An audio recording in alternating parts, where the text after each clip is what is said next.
जय हिंद दोस्तों। हमारे रक्षा मंत्री राजनाथ सिंह जी ने फिर से एक बार पीओके की बात करी।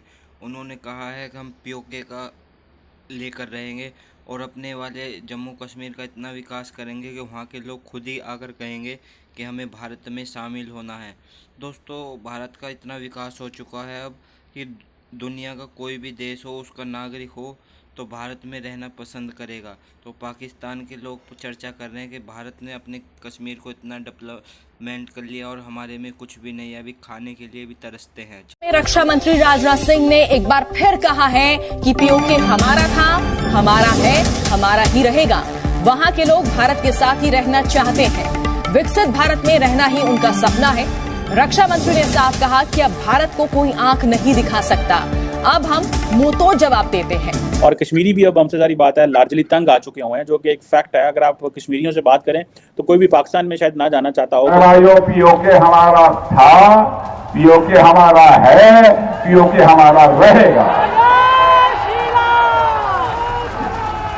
और दूसरा, भारत का पक्का मंसूबा है कि ये हमें डिसमेंटल करेगा और हमें निगलेगा। ये अल्फाज उन्होंने बार बार इस्तेमाल किए कि हमें निगलने या डिसमेंटल करने का पक्का प्लान है। तो उसके लिए फिर हम अकेले लड़ नहीं सकते, हमें जो है इंटरनेशनल मदद की जरूरत है। अब इंडियन साइड जो कश्मीर है और पाकिस्तान साइड कश्मीर है, इन दोनों का कंपैरिजन करना चाहिए हमें। ठीक है, क्योंकि पिछले 75 साल से हमें एक ही लॉलीपॉप दिया जा रहा है कि कश्मीर जो है वो हमारी शाहरग है, कश्मीर बनेगा पाकिस्तान। सबसे पहले तो उन्होंने इंडिया जो आर्टिकल 370 किया है, तो आपने उसके ऊपर क्या कर लिया है? ट्रेड बंद कर आपने ट्रेड बंद की। ट्रेड बंद करने से किसको नुकसान हुआ? तो पाकिस्तान को नुकसान हुआ ना। इंडिया मोदी कर सकता है, वो कर रहा है। क्यों? क्योंकि वो चांद पे चला गया है, वो सारा कुछ कर रहा है। हमारी अवाम आज वाकई लाइनों में लगी हुई है और उसका जिम्मेदार गवर्नमेंट है। ये मामला ही जो है, इसके इम्कानात खत्म हो गए कि मसला कश्मीर जो है वो सिक्योरिटी काउंसिल में या जनरल असेंबली में या कहीं हल हो सकता है, चूंकि एक इतनी बड़ी सुपर पावर जो है वो उसको वीटो कर रही है और बड़ी क्लियर पॉलिसी के तहत कर रही है। प्राइम मिनिस्टर या इंडियन गवर्नमेंट इसलिए डेवलपमेंट कर रही है कश्मीर में कि ताकि कश्मीर के लोगों का मुंह बंद किया जाए डेवलपमेंट के साथ। तो हम भी इसलिए इसके लिए तैयार बैठे हैं कि हमारे ऊपर भी डेवलपमेंट करे ताकि हमारा मुंह भी बंद हो जाए। पिछले 75 साल से हम इसी चीज का तो इंतजार कर रहे हैं। अगर चले वो मुंह बंद करने के लिए भी कर रहे हैं तो उनको लोगों को तो फायदा हो रहा है ना, जहाँ पे वो लोग रह रहे हैं। सबसे पहले तो आपने बहुत सारे प्रोग्राम्स किए होंगे कश्मीर के टॉपिक के ऊपर, और कश्मीर आपने विजिट भी किया है। तो आज जो मैं आपको बातें बताऊंगा, मेरे ख्याल है वो ऑडियंस के लिए भी थोड़ी डिफरेंट बातें होंगी। और आज मैं आपको रियलिटी बताऊंगा, अपना पॉइंट ऑफ व्यू बताऊंगा कश्मीर के हवाले से। तो सबसे पहले अगर हम देखें तो अभी जो आपने जैसे इंट्रो कराया, गुलाम नबी आजाद ने जिस तरह आके उसने वहाँ पे डेवलपमेंट के शुक्रिया अदा किया और डेवलपमेंट के बहुत बड़े पैकेजेस भी दिए। और रिसेंटली जब श्रीनगर में मोदी आया था, उसने भी बहुत सारे ऐसे प्रोजेक्ट्स दिए। तो अब देखते हैं इस बात के ऊपर है कि अब इंडियन साइड जो कश्मीर है और पाकिस्तान साइड कश्मीर है, इन दोनों का कंपैरिजन करना चाहिए हमें। ठीक है, क्योंकि पिछले 75 साल से हमें एक ही लॉलीपॉप दिया जा रहा है कि कश्मीर जो है वो हमारी शाहरग है, कश्मीर बनेगा पाकिस्तान। सबसे पहले तो उन्होंने इंडिया जो आर्टिकल 370 किया है, तो आपने उसके ऊपर क्या कर लिया है? ट्रेड बंद कर। आपने ट्रेड बंद की। ट्रेड बंद करने से किसको नुकसान हुआ? तो पाकिस्तान को नुकसान हुआ ना, इंडिया को तो कोई नुकसान नहीं हुआ। और अब ये हमारे जो सस्ते जर्नलिस्ट हैं जो कि मेन स्ट्रीम मीडिया पे बैठे हैं, वो ये कहते हैं कि ये डेवलपमेंट इंडिया इसलिए कर रहा था कि जो वो लोग हैं उनका मुंह बंद कर दिया जाए कश्मीरियों का। हाँ, इंडियन प्राइम मिनिस्टर या इंडियन गवर्नमेंट इसलिए डेवलपमेंट कर रही है कश्मीर में कि ताकि कश्मीर के लोगों का मुंह बंद किया जाए डेवलपमेंट के साथ। तो हम भी इसलिए इसके लिए तैयार बैठे हैं कि हमारे ऊपर भी डेवलपमेंट करे ताकि हमारा मुंह भी बंद हो जाए। पिछले 75 साल से हम इसी चीज का तो इंतजार कर रहे हैं। अगर चले वो मुंह बंद करने के लिए भी कर रहे हैं तो उनको लोगों को तो फायदा हो रहा है ना, जहाँ पे वो लोग रह रहे हैं। अब देखिए, आपने बताया जिस तरह यूनिवर्सिटीज उधर बनी है, अब रिसेंटली IIT का एक प्रोजेक्ट वहाँ पे बना है, हाँ, मेडिकल कॉलेजेस वहाँ पे बने हैं। ठीक है, अब मुझे पाकिस्तान साइड पे आजाद कश्मीर पे बताएं, आपको मुश्किल से 2 से 3 यूनिवर्सिटीज मिलेंगी और उसके बाकी सब कैंपसेस हैं। आप मुझे 10 यूनिवर्सिटीज ऐसे नहीं बता सकते आजाद कश्मीर के अंदर जो कि बनी है। मैं कहता हूँ 5 यूनिवर्सिटीज, मैं ये बड़ी गारंटी से कह रहा हूँ, गवर्नमेंट की कोई 5 यूनिवर्सिटीज पाकिस्तान साइड कश्मीर में मौजूद नहीं है। 2-3 शायद हों और उसके अलावा सब कैंपसेस होंगे, उनकी कोई मतलब इस तरीके से होगा, लेकिन प्रॉपर यूनिवर्सिटीज नहीं है। अच्छा दिलशाद भाई, 75 साल से कितनी जंगें कश्मीर के नाम पे लड़ी? क्या कश्मीर के अलावा कोई और रीजन इस टाइम है जिसकी वजह से हम इंडिया से रिलेशन नहीं बेहतर कर रहे? 2 चीजें। और तीसरे नंबर पे जो हम कहते हैं कि हम घर में घुस के मारेंगे, और साथ ही ये भी हमारा स्टांस है, ये ऑडियंस को समझाने के लिए या एक लॉजिकल बात है। एक तरफ हम कहते हैं हम घर में घुस के मारेंगे, दूसरी तरफ हमारा ये स्टांस है कश्मीर हमारा है। तो फिर अगर कश्मीर हमारा है तो वो तो हमारे घर में बैठे हैं, तो हम तो क्यों अपने घर से नहीं निकाल पा रहे, तो घर में घुस के मारना तो बहुत दूर की बात है। सबसे पहले देखें जी, पाकिस्तान और इंडिया का जो मेन मसला है वो सिर्फ यही है, कश्मीर वाला ही है जो मेन मसला है। उसके अलावा और भी बहुत सारे मसाइल हैं, ठीक है।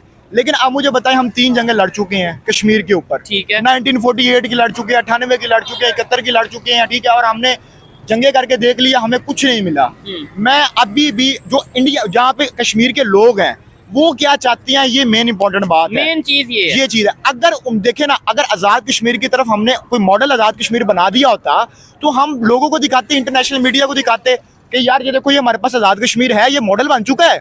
और हम जो दूसरा कश्मीर है इंडिया साइड वाला, उसको भी हम ऐसा बनाना चाहते हैं। क्या आपके पास एक ऐसी मिसाल, कोई एक ऐसा इदारा, कोई एक ऐसा हॉस्पिटल, कोई एक ऐसा प्रोजेक्ट है जो कि आप इंटरनेशनल मीडिया के सामने पेश कर सकते हैं? और यही सवाल अगर दूसरी साइड के हवाले से किया जाए, वहाँ पे तो G20 की मीटिंग होगी और उन्होंने दिखाना क्या, दिखा दिया है। G20 की वहाँ पे मीटिंग हुई, IIT दुनिया का अब इंटरनेशनल ब्रांड बन चुका है। वहाँ पे IIT से कितने लोग पढ़ के गए हैं, जो सॉफ्टवेयर कंपनीज जो हैं, जो बहुत बड़ी कंपनीज है, माइक्रोसॉफ्ट CEO हैं, जो IIT से पढ़ के निकले।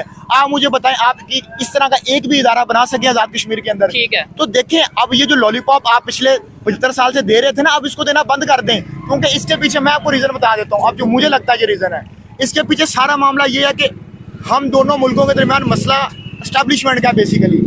अगर हम अपना आज बजट खत्म कर दें, हमारा मेन मसला इंडिया के साथ है ना, अगर हम अब डिफेंस बजट कट आउट कर दें तो इसका डायरेक्टली नुकसान किसको जाएगा? मैं पाकिस्तानी ऑडियंस से भी पूछता हूँ और मेरी जो इंडियन ऑडियंस है मैं उससे भी पूछता हूँ। तो ये बेसिकली इस मसले को कभी सॉल्व करने की कोशिश की भी नहीं गई। और अगर इसको कोशिश की जाती इस मसले को सॉल्व करने की तो मसला हल हो जाना था। इसमें मैं आपको बताता हूँ, जो पॉलिटिकल लीडर्स हैं उनका कोई कसूर नहीं है, क्योंकि बेनजीर भुट्टो ने भी कोशिश की इस मसले को हल करने की। उसके बाद नवाज शरीफ ने यहाँ पे मोदी को इनवाइट किया, ठीक है, और वाजपेयी साहब आए, मोदी साहब आए, मोदी साहब आए। अब इस मसले को हल कौन नहीं करने दे रहा?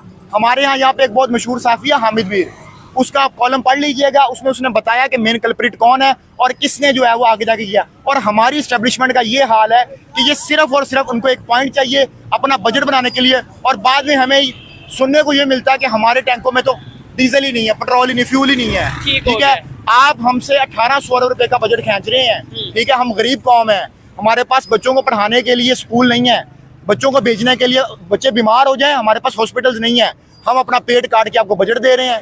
और बजाय आप इस मसले को हल करने के, आप उस मसले में मजीद कशीदगी बढ़ा रहे हैं। अब इसमें कशीदगी बढ़ाएंगे तो किसका नुकसान है? पाकिस्तान का नुकसान है ना। वो देखें ना, आपने एक सेकंड, इंडियन आजाद कश्मीर, आप चलो G20 का तो आप नहीं है मेंबर, OIC का मेंबर तो आप है ना। आपने कितने OIC के इजलास श्रीनगर, ये इधर बुला लिए हैं, मुजफ्फराबाद में कितने बुला लिए हैं? तो देखें, आप कुछ ऐसा करके भी तो दिखाएं ना। कश्मीर बनेगा पाकिस्तान नारा तो आप हमें दे देते हैं, कश्मीर को बना लेते हैं पाकिस्तान। अब मुझे बताएं कि कश्मीरियों को देने के लिए हमारे पास कुछ है? या तो हमें ये बताना कि कश्मीरियों को देने के लिए हमारे पास कुछ हो तो हम कश्मीरियों को कहीं भी आप इधर आ जाएं। और जो लोग वहाँ पे कश्मीर में रहते हैं वो पाकिस्तान के साथ नहीं आना चाहते। उनकी दो सोचें पाई जाती है वहाँ पे, या तो वो अलग कश्मीर बनाना चाहते हैं या वो इंडिया के साथ रहना चाहते हैं, ठीक है। बहुत माइनॉरिटी को 1-2% लोग होंगे, उनको तो काउंट ही नहीं किया जाता, ठीक है। नहीं देखें, यहाँ पे मैं अनबाइस ओपिनियन अपनी देना चाहता हूँ। जो मैंने वहाँ पे जाके ऑब्जर्व किया है, मेरी ओपिनियन गलत भी हो सकती है, लेकिन जितने लोगों से मैंने पाकिस्तान साइड कश्मीर में जाके बात की है, वो ना तो पाकिस्तान साइड पे आना चाहते हैं, ना ही दूसरी साइड इंडिया साइड पे जाना चाहते हैं। लेकिन ज्यादातर लोग यही चाहते हैं कि भाई हमें अलग कर दो। ये मेरी पर्सनल ओपिनियन है, जो मैंने ऑब्जर्व किया, गलत भी हो सकती है। दिलशाद भाई, अब तो ये ओपनली चीजें सामने आने लगी हैं कि अब तो उनके पॉलिटिशियन, मतलब मुस्लिम पॉलिटिशियन, कश्मीर के पॉलिटिशियन ये कहते नजर आ रहे हैं कि भाई हम शुक्रिया अदा करते हैं इंडियन गवर्नमेंट का, हम शुक्रिया अदा करते हैं इंडियन प्राइम मिनिस्टर का, जिस तरीके से वो डेवलपमेंट कर रहे हैं। यानी जो हम एक लॉजिक देते थे कि वो देखो जी वहाँ पे यासीन मलिक ने प्रोटेस्ट कर दिया, वो देखो जी वहाँ पे वो कश्मीरी पॉलिटिशियन ने प्रोटेस्ट कर दिया, कितना जुल्म हो रहा है। अब तो वो पॉलिटिशियन खुद कह रहे हैं, उनकी पब्लिक खुद कह रही है कि हम शुक्रिया अदा करते हैं, डेवलपमेंट हो रही है।